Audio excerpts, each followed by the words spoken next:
Hey everyone, and welcome back to Journey to the Sunnyside. I'm Mike Hardenbrook, and today I have a true legend with us, Mark Sisson. Mark is the founder of Primal Kitchen. You've probably seen his famous avocado mayonnaise in the grocery store.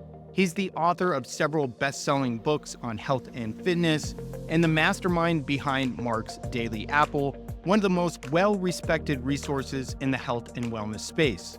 If you're interested in living a life full of energy, balance, and purpose, you won't want to miss this episode. Mark's going to share his unique philosophy on how to live with vitality right up until the very end, how he approaches health, fitness, and enjoying life all the way to the end. So let's jump into it with Mark Sisson. Mark, this is awesome. Thanks for coming on today. My pleasure, Mike. Good to see you. Yeah, so we go back a little ways, almost 10 years now. You came on a podcast that I used to run around growth and marketing. So, I've followed you all along. And before you had your big hit with your avocado mayonnaise and Primal Kitchen, when I'd mention your name, people would say, "Who is he?" And I'd say, well, just go to any Barnes and Noble and go into the health and fitness, and you'll see Mark's picture right there. He's the He's the guy with the six-pack abs that's over 40 before the TRT or testosterone replacement therapy was the thing, because he just was living so good and so fit. So it's awesome to finally come full circle and have you here. Yeah, great to be here. Well, I love one of your philosophies, and it's about living long and drop dead. So you talk about live long until you drop dead. What does this mean for you, and how does it change the way most people think about aging and health? I think so many people today are chasing numbers. You hear this in the biohacking community a lot. You certainly hear it in the anti-aging community that people want to live as long as they can.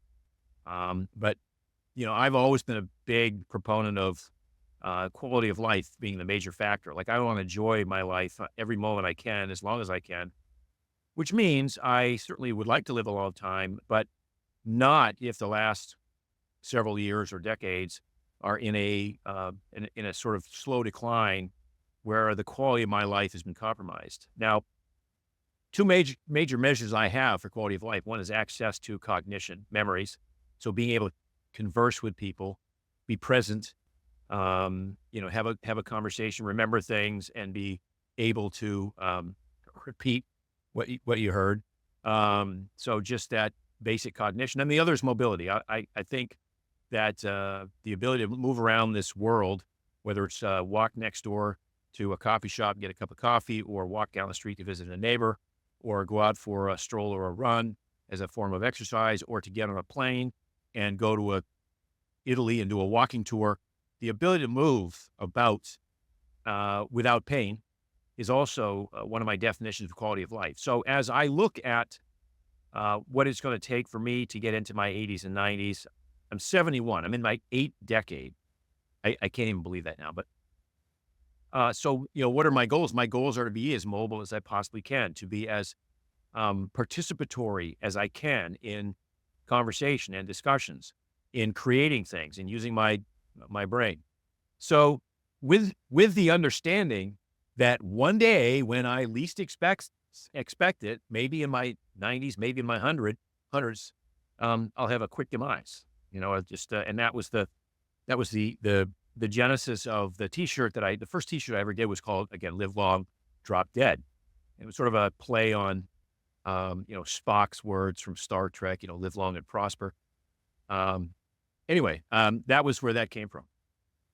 I love that, because it's just, you could have a long life, but it might not be a quality life, towards specific years relating to age. And so, I think Dallin always spoke to me. I'm like, yeah, live active until literally your last drop of whatever you have to take out of life.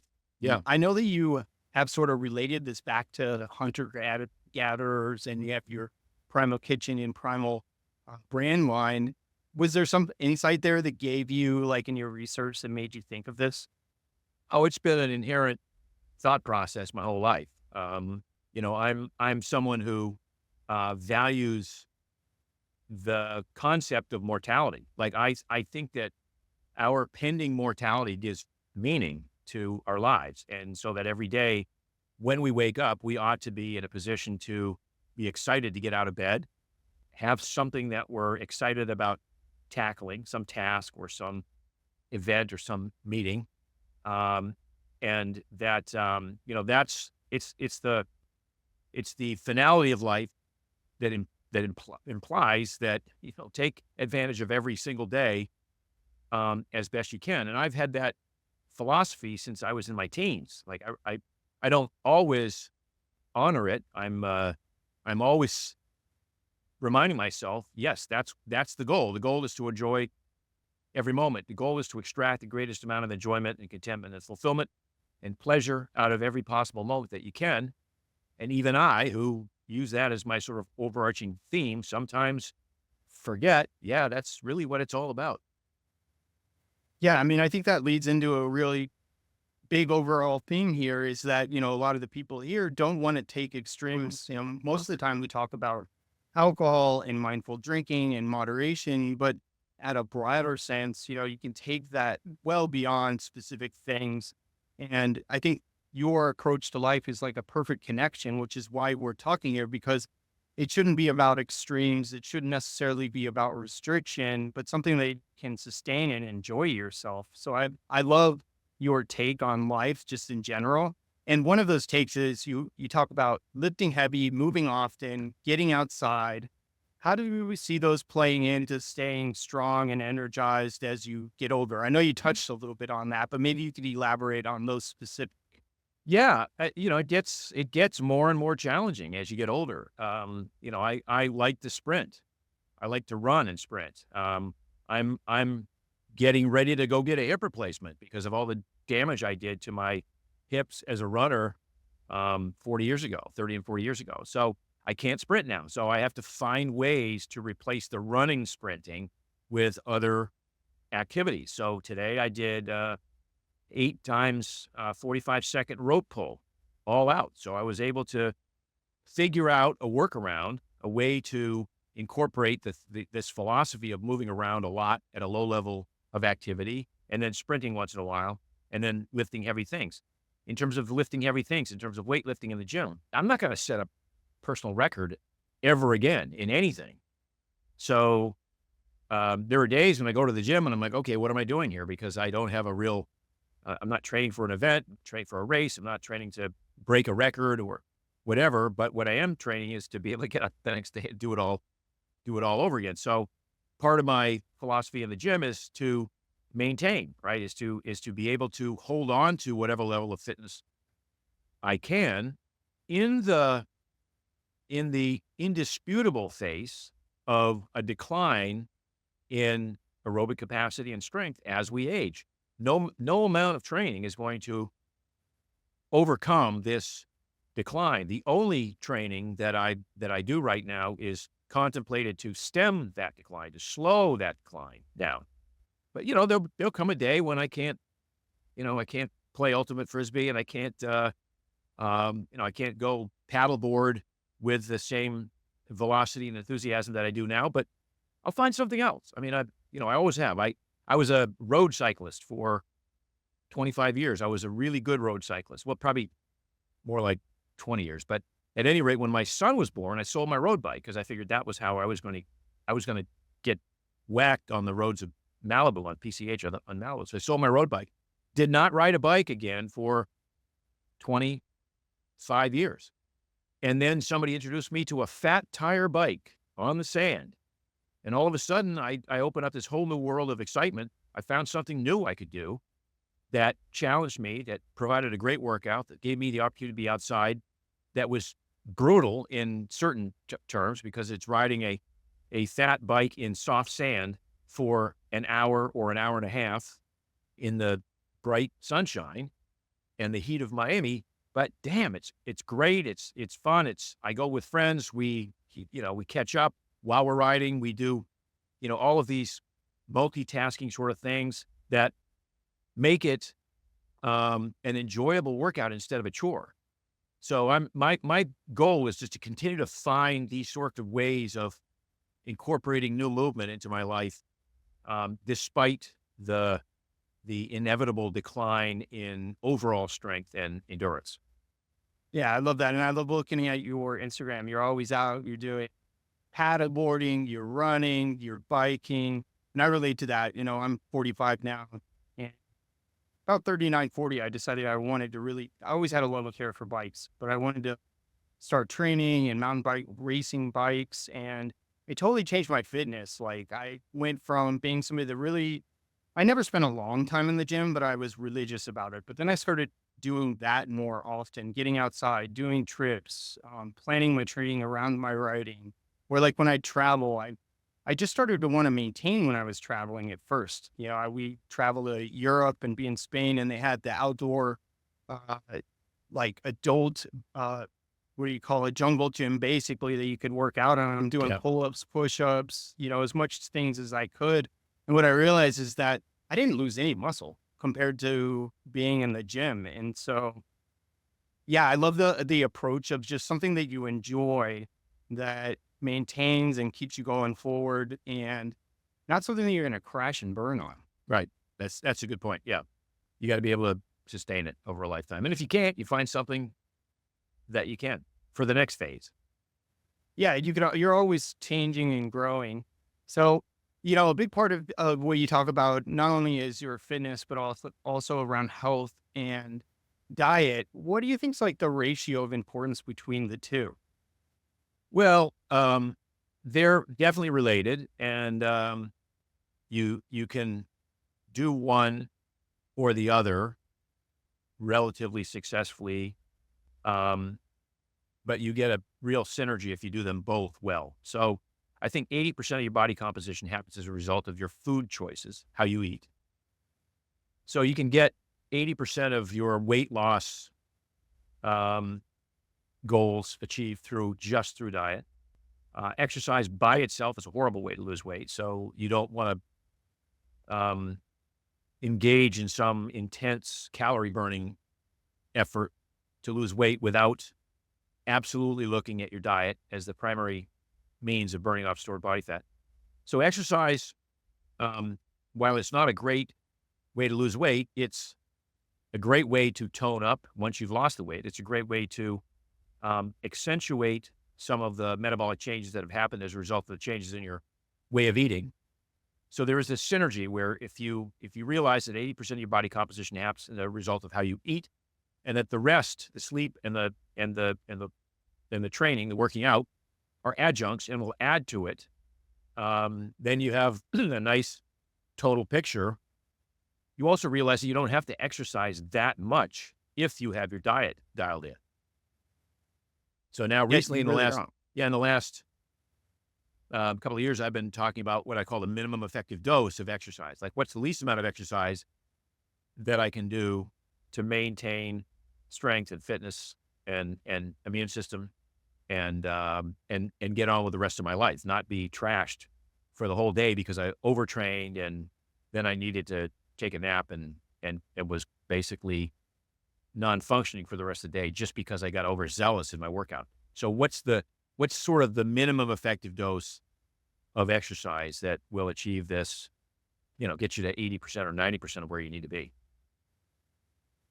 Yeah, and part of the longevity part and the diet part plays into what you eat, obviously. And I think I'll let you talk about your company because it's so relevant in this conversation for sustaining habits that are healthy for you, but taking a new approach. So, you have Primal Kitchen. I have a jar of your mayonnaise and I have for years in my refrigerator, but you have so much more, of course, along those product lines. But it seems like you are addressing a challenge in that this is the way you should eat, Yeah. but it's not the easiest, most straightforward thing to sustain. Yeah. I mean, the reason I started Primal Kitchen was I had written a lot about food and how powerful it was as a tool in achieving great health.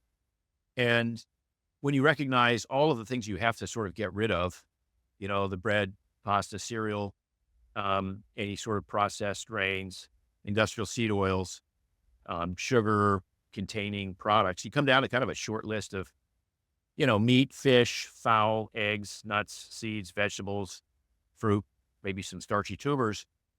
Those are great, but that can get boring unless you really know how to prepare them. It's the methods of preparation. It's the sauces. the dressings, the toppings, the herbs, the spices, the way you cook them that make what's left on this list of things you can eat delicious and sustainable. And really the single best, or I'd say the common denominator is the sauces. Like what can I put on my chicken or my steak or my broccoli or my salad to make it not just healthful, but really taste good and healthful. And that was the reason we started Primal Kitchen. I mean, I had written a cookbook early on called Primal Kitchen Healthy Sauces, Dressings, and Toppings. And I thought, this is great. People are going to love this. Well, very few people bought the book. And I realized, well, okay, people want to put stuff. They want the sauces and dressings and toppings, but they don't want to do the work to make them themselves in their own kitchen. And then I realized that no one else in the grocery store is making a healthy version of a mayonnaise or any sort of condiment or pasta sauce or even salad dressings.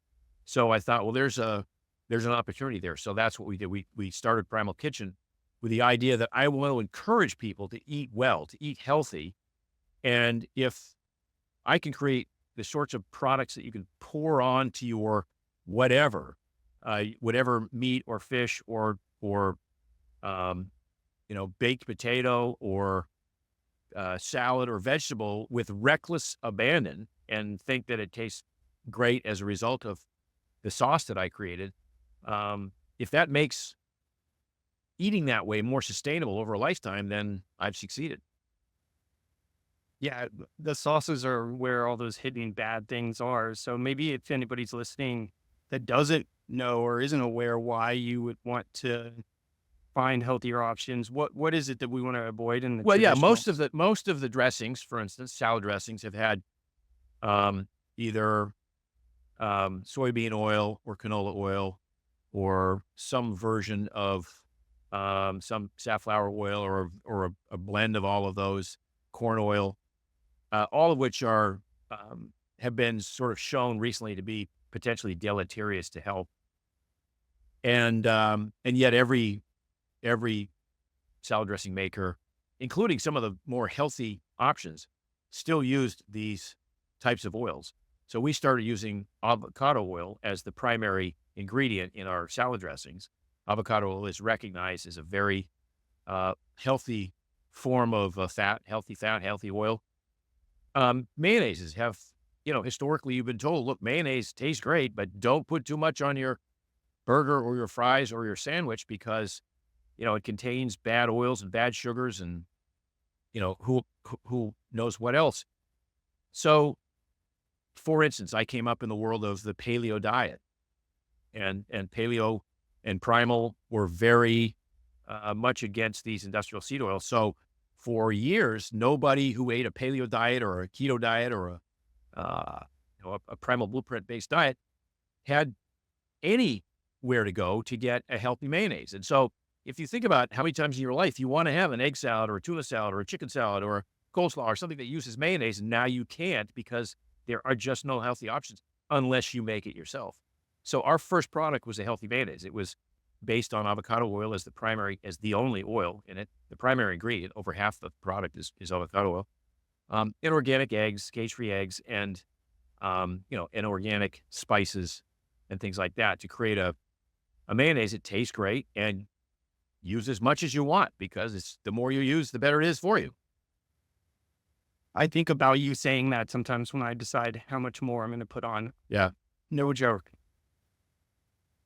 So another part of this and aging well Is centered around mental health, and you have some opinions on it. What's your approach to staying like sharp, and then also like around mindsets that'll keep you strong moving forward?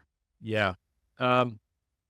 Well, a lot of this is just how you set your day up, how you set your life up. So I surround myself with active people who are like-minded in terms of our, we're not necessarily politically like-minded, but and certainly not religiously like-minded, but lifestyle and interest in life and joie de vivre. I try to surround myself with people who are younger, at least energetically, who are interesting to speak with, who are kind, And I think that that's you hear all these sort of adages about, you're the average of the 5 people you spend your time with. I think that's a fairly accurate statement there. I spend the first 40 minutes of my day doing puzzles.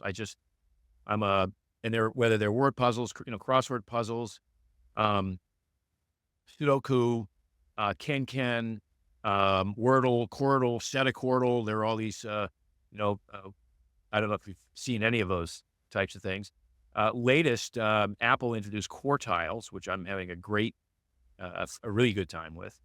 You have to build words out of 4 different pieces of words, but there's 16 options. You have to anyway.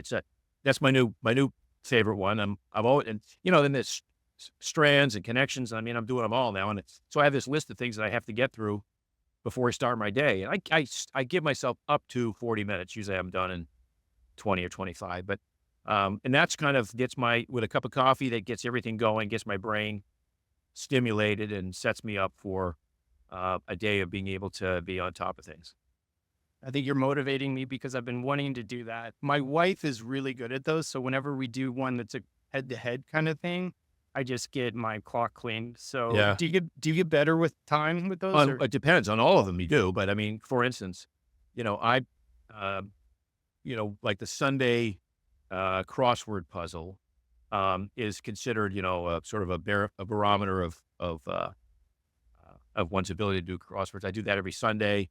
I don't do Monday; it's too easy. It's like it's not even worth doing. So I can usually do it, and I can't write fast enough to fill in the things. And I do it, by the way, with an actual newspaper when I can, and not on my computer screen.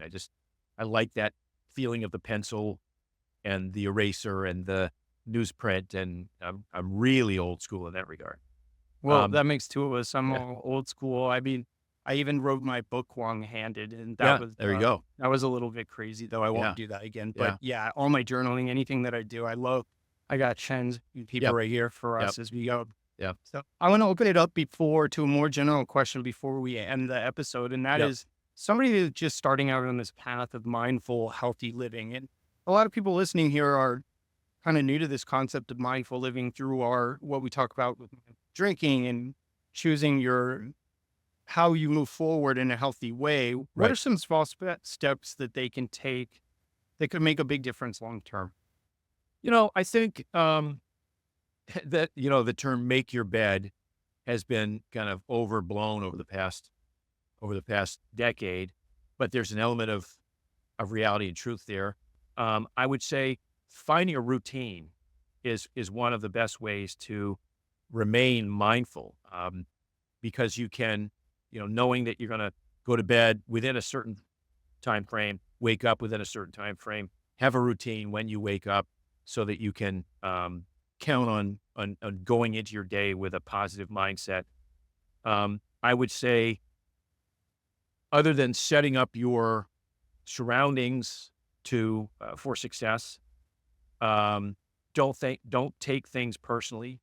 I think we get way too down this rabbit hole of victimhood, and I think mindfulness, while the term I feel is being overused a little bit, I think mindfulness includes a sense of responsibility, the ability to respond. So as opposed to blame and victimhood, recognizing a situation for what it's worth, not taking blame for it, but taking ownership of it. Some guy just, this is not true, but hypothetically, some guy just rear-ended me at a stop sign. Well, I didn't cause it, but my car is now messed up. I have to take ownership of what I need to do to rectify the situation. And no amount of going back and yelling at the guy is going to, alter the fact that I still have a list of tasks that I have to accomplish now that happened in my life. And if you think about, this notion that life really is 10% what happens to us and 90% how we respond, you just the recognition of that, and the fact that you are often at the mercy of your thoughts, and no one else has you're the only one suffering from your thoughts, right? You're the only one who's making yourself miserable just by ruminating or thinking or agonizing or worrying, that's the sort of concept of mindfulness that I would tell people, look, just enjoy the most out of every day, be kind, use that as kind of your mantra to get through life in any situation. Maybe assume that any negative situation you encounter, the person on the other side or is maybe having a bad day, cut them some slack. It's really, but it's a state of mind that you can't just snap your fingers and get into. It's like anything else. You have to train for it. You have to recognize when, oh my God, I'm feeling sorry for myself. Oh, Jesus, I just caught myself being, victimized in my own life because of my thoughts. It's not magical. You have to be aware that this is happening and then be willing to recognize what's going on. Oh yeah, that's my monkey brain. That's my chatter brain, going down this rabbit hole, and I don't need to do that. I could choose right now to change my mindset. That's what all that needs to be. Wow, what a perfect way to end the episode. Such good insight. I couldn't even summarize it. It was so good, though, because anyone that's listening to that, it's always going to be a work in progress. It sounds like even you have to remind yourself to be mindful, even though we throw that term around a little bit too much in your opinion, but we do. We have to just keep moving forward. So Mark, thanks so much for coming on, sharing your time, sharing your insights, and I really appreciate it. My pleasure, Mike. Good to see you. And that's it for today's episode of Journey to the Sunnyside. Big thanks to Mark Sisson for dropping so much wisdom on how we can all live with more vitality and balance. Make sure to tune in to tomorrow's episode where he answers the question, is cutting out alcohol completely necessary for a healthy lifestyle? If you want to learn more about Mark's approach to living a healthy, vibrant life, be sure to check out Mark's Daily Apple and his incredible work with both Peluvia and Primal Kitchen. On his website, you'll find plenty of resources to help you live with purpose and energy, just like Mark. If today's episode got you thinking about your own habits, head on over to sunnyside.co and take our 3-minute quiz for personalized insights. And don't forget to follow us on Instagram @JoinSunnyside for tips and inspiration. If you like what you heard today, hit that subscribe button so you don't miss any future episodes. And until next time, keep taking those small steps towards a life full of energy and purpose.